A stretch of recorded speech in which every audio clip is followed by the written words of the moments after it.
হৰে কৃষ্ণ। আপোনালোকৰ সকলোকে বলৰাম জয়ন্তীৰ হিয়া ভৰা ওলগ জনালো।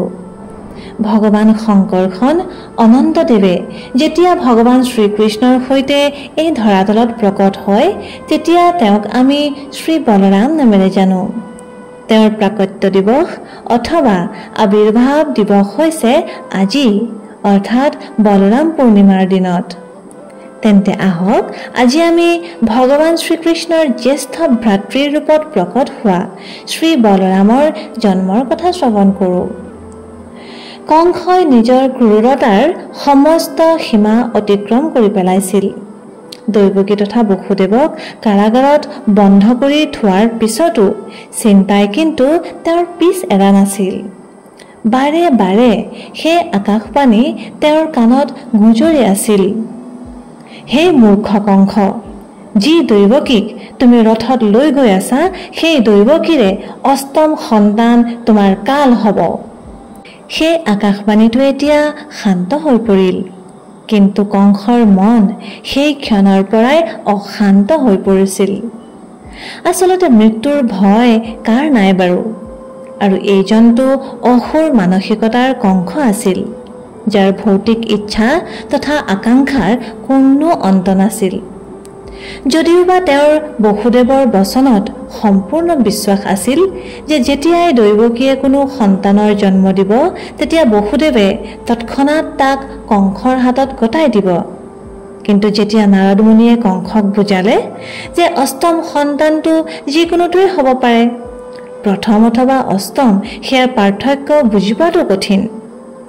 সেইবাবে সেই দিনাৰ পৰাই তেওঁ নিজৰ নৱবিবাহিতা ভগ্নী দৈৱকীক তেওঁৰ স্বামী বসুদেৱৰ সৈতে কাৰাগাৰত আবদ্ধ কৰি ৰাখিছিল।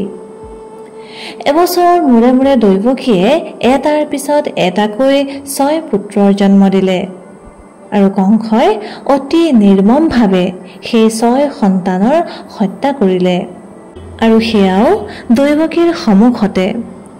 তেজৰ চেকুৰাবোৰ কাৰাগৃহৰ বেৰবোৰত থাকি গ'ল আৰু সেই যন্ত্ৰণাৰ দাগবোৰ ৰৈ গ'ল দৈৱকী আৰু বসুদেৱৰ হৃদয়ত। আৰু অৱশেষত এতিয়া সময় উপস্থিত হৈছিল দৈৱকীৰ সপ্তম সন্তান প্ৰকট হোৱাৰ। আৰু সেই সপ্তম গৰ্ভৰ ৰূপত আহিল পৰম ভগৱান শ্ৰীকৃষ্ণৰ প্ৰথম অংশ ভগৱান অনন্ত অথবা শংকৰখন। তেওঁ মাতা দৈৱকীৰ গৰ্ভত প্ৰৱেশ কৰাৰ লগে লগে দৈৱকীৰ হৃদয় উলাহেৰে ভৰি পৰিল। তেওঁ এক অদ্বিতীয় সৌন্দৰ্য প্ৰাপ্তি কৰিলে। কিন্তু নিজৰ সন্তানৰ কথা ভাবি ভাবি দৈৱকী অত্যন্ত চিন্তিত হৈ পৰিল। আৰু এই সমস্তবোৰ ঘটি আছিল পৃথিৱীলোকত, মথুৰাত, কংসৰ কাৰাগৃহত। কিন্তু ঠিক সেই একে সময়তে আধ্যাত্মিক জগতত এক অন্য ধৰণৰ প্ৰস্তুতিহে চলি আছিল। কিন্তু মাতা দৈৱকীক যেতিয়া ভগৱানে এইদৰে কষ্টময় স্থিতিত দেখা পালে তেতিয়া তেওঁ কংসৰ অত্যাচাৰৰ পৰা মুক্ত কৰিবলৈ সেই সময়তে যোগমায়াক আমন্ত্ৰণ কৰি আনিলে। যোগমায়া অৰ্থাৎ ভগৱানৰ অন্তৰংগা মায়া শক্তি, যি হৈছে ভগৱানৰ সমস্ত লীলা সুচাৰুৰূপে আগবঢ়াই নিবলৈ সহায় প্ৰদান কৰোতা। ভগৱানে তেওঁক ক'লে, গচ্ছন দেৱী ব্ৰজম ভদ্ৰে গোপ গোভিৰ অলংকৃতম रोहिणी वसुदेवस्य भार्यस्ते नन्दगोकुले अन्यश्च कंश संविघ्ना विवरेषु वसन्तिः देवक्या जठरे गर्भं शेषख्यं धाम मामकम् तत्सन्निगृह्य रोहिण्या उदरे सन्निवेशया अथाहं अंसभागेन देवक्या पुत्रतं शुभे प्रप्ष्यामि त्वं यशोदायां नन्दपत्न्यं भविष्यसि। हे মোৰ যোগ শক্তি, তৎক্ষণাৎ ব্ৰজলৈ গমন কৰা। তাত বসুদেৱৰ এগৰাকী পত্নী ৰোহিণীয়ে নন্দ মহাৰাজৰ ঘৰত বাস কৰি আছে। কংসৰ ভয়ত বসুদেৱৰ আন আন পত্নীসকলে ভিন্ন ভিন্ন স্থানত শৰণ লৈছে। এই সময়ত দৈৱকীৰ গৰ্ভত মোৰ যি অংশ উপস্থিত আছে, বসুদেৱৰ আন এগৰাকী পত্নী ৰোহিণীৰ গৰ্ভলৈ সেয়া স্থানান্তৰিত কৰি দিয়া। ইয়াৰ পিছত মই দৈৱকীৰ গৰ্ভত পুত্ৰৰূপে প্ৰকট হ'ম, আৰু সেই সময়ত তুমি মোৰ যোগমায়াই নন্দ মহাৰাজৰ পত্নী যশোদাৰ গৰ্ভত পুত্ৰীৰূপে প্ৰকট হবা। আৰু যিহেতু তুমি মহামায়াৰ ৰূপত ভৌতিক জীৱৰ বিভিন্ন ভৌতিক ইচ্ছাসমূহ পূৰণ কৰিবা, সেইবাবে ভৱিষ্যতে মানুহে তোমাক বিভিন্ন যজ্ঞ তথা আহুতিৰ মাধ্যমেৰে পূজা কৰিব আৰু তোমাক বিভিন্ন নামেৰে জানিব, যিদৰে দুৰ্গা, ভদ্ৰকালী, বিজয়া, বৈষ্ণৱী, কুমুদা, চণ্ডিকা, কৃষ্ণা, মাধৱী, ঈশানী, শাৰদা ইত্যাদি। আৰু যেতিয়া তুমি দৈৱকীৰ সপ্তম গৰ্ভক আকৰ্ষণ কৰি ৰোহিণীৰ গৰ্ভত স্থাপন কৰিবা, তেতিয়া ইয়াৰ কাৰণস্বৰূপে মোৰ সেই অংশক শংকৰ্ষণ নামেৰে জনা হ'ব। তেওঁ সমস্ত গোকুলবাসীক আনন্দ অৰ্থাৎ ৰমণ প্ৰদান কৰিব, সেইবাবে তেওঁৰ নাম হ'ব ৰাম। আৰু অতুলনীয় বলৰ কাৰণে তেওঁ বলভদ্ৰ নামেৰেও জনাজাত হ'ব। এইদৰে যেতিয়া ভগৱানে যোগমায়াক আদেশ দিলে, তেতিয়া যোগমায়ায়ো ওম উচ্চাৰণ কৰি ভগৱানৰ আজ্ঞাক শিৰোধাৰ্য কৰি সেয়া আখৰে আখৰে পালন কৰিলে। যেতিয়া যোগমায়াই দৈৱকীৰ সপ্তম গৰ্ভক স্থানান্তৰিত কৰিলে, তেতিয়া দৈৱকীৰ গৰ্ভপাত হোৱাৰ অনুভৱ হ'ল। এয়া দেখা পাই কংসৰ মহলত সকলো ৰাণীয়ে হাহাকাৰ কৰিবলৈ ধৰিলে যে দৈৱকীৰ সপ্তম সন্তানৰ মৃত্যু হ'ল। কংসও এই কৌতূহলটো দেখা পাই বুজি নাপালে যে এয়া কোনো দৈৱিক ইচ্ছাত হৈছে নে দৈৱকীয়ে নিজেই এনে কৰিছে।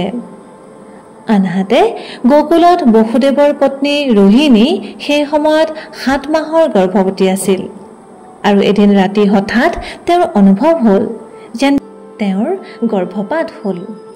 যেতিয়া তেওঁ নিদ্ৰাৰ পৰা উঠিল, তেতিয়া বাস্তৱিকতে তেনে হৈছিল, আৰু এয়া দেখা পাই তেওঁ অত্যন্ত চিন্তিত হৈ পৰিছিল।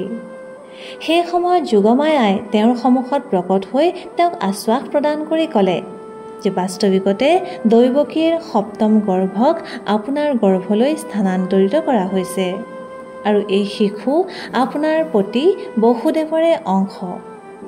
আৰু এইদৰে বলোৰামে মাতা ৰোহিণীৰ গৰ্ভৰ পৰা জন্মগ্ৰহণ কৰিছিল, আৰু সেই দিনটো আছিল আজিৰ বলোৰাম পূৰ্ণিমাৰ দিন।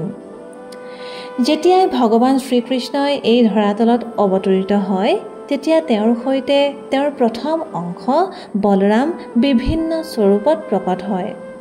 তেওঁ হৈছে সম্পূৰ্ণ আধ্যাত্মিক জগতৰ উৎস। বলোৰামক আদি গুৰু বুলিও কোৱা হয়, যিহেতু তেওঁ সমস্ত জীৱাত্মাক পৰম ভগৱান শ্ৰীকৃষ্ণৰ সমীপলৈ যোৱাৰ মাৰ্গ প্ৰদৰ্শন কৰে। সেইবাবে সংসাৰত যিমান গুৰু আছে, তেওঁলোকৰ সকলোৰে আদিগুৰু হৈছে স্বয়ং বলোৰাম। আৰু বলোৰামৰ সবাতোকৈ মহত্বপূৰ্ণ বিশেষত্ব হৈছে ইয়ে যে তেওঁ ভগৱান শ্ৰীকৃষ্ণক 5টা ৰসতে আনন্দ প্ৰদান কৰে। ইয়াৰ অৰ্থ হৈছে এয়ে যে ভগৱানৰ সৈতে যিকোনো জীৱই মুখ্যতঃ এই 5টা ৰসৰ যিকোনো এটা ৰসত আদান প্ৰদান কৰে। সেয়া হৈছে শান্তৰস, দাস্যৰস, সাক্ষ্যৰস, বাৎসল্যৰস আৰু মাধুৰ্যৰস।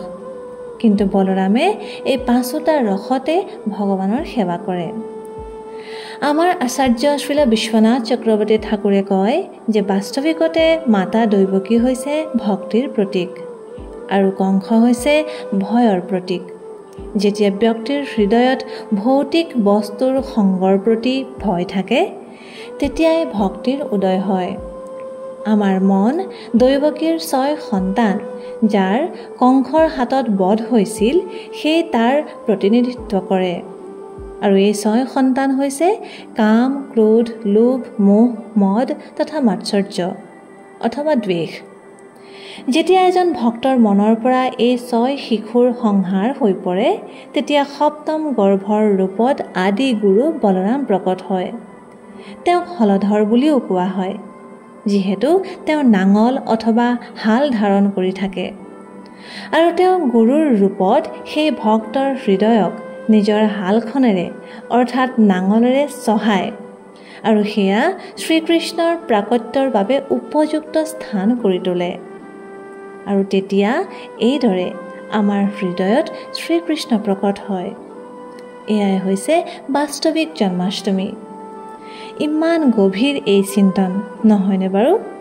তেন্তে আহক আজি শাওণ মাহৰ পূৰ্ণিমাৰ তিথিত বলৰামৰ আৱিৰ্ভাৱ দিৱসত আমি পৰম আধ্যাত্মিক গুৰু শ্ৰী বলৰামৰ চৰণ কমলত প্ৰাৰ্থনা কৰোঁ, তেওঁ যেন কৃপা কৰি আমাৰ হৃদয়ত কৃষ্ণ ভক্তি তথা কৃষ্ণ প্ৰেমৰ বীজ অংকুৰিত কৰি তোলে। ধন্যবাদ। হৰে কৃষ্ণ।